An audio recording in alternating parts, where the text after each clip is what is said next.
Welcome to your Tea Time Tip. I'm Terry Miskolczi, Director of Instruction for Brown Golf here in Bluffton, South Carolina. Today I'm going to talk about distance.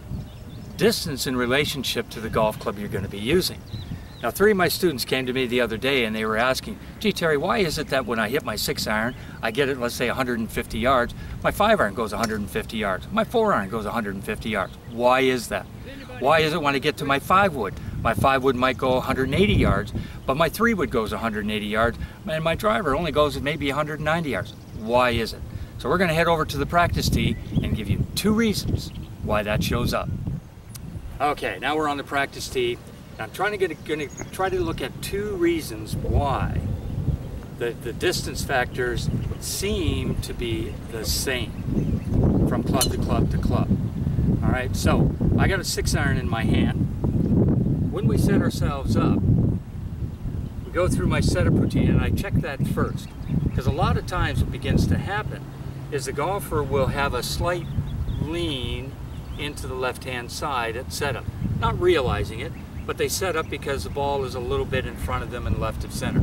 So they'll make a slight lean over to the side. But most importantly, it starts from when you reach the top of the backswing.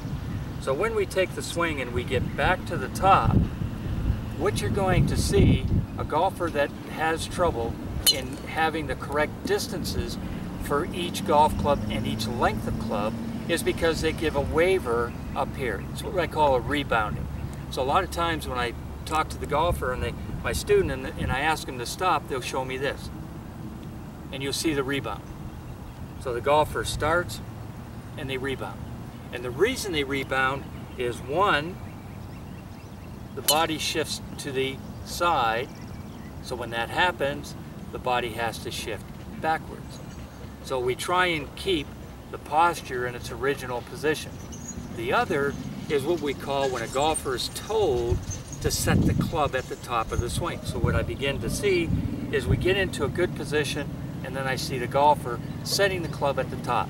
Once that sets, your rebound is going to come from here.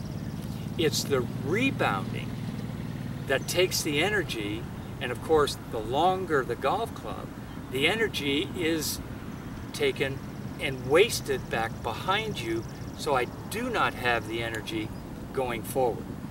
That is the main culprit for a golfer who struggles with having the distance the same. So if you and I were having a lesson and I asked you to take it to the top, I would expect you to stop. I would not expect you to rebound. I would expect you to stop, because now from there I can take all of that energy and I can start to drive it forward so the ball heads out towards my intended area. So all the energy is going one direction. The other reason may be the shaft of the golf club.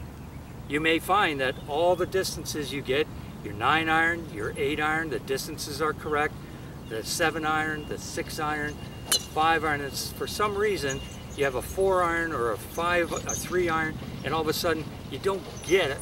You get the same distances that you're expecting to see. I would take it to a reputable club fitter and have the shafts checked.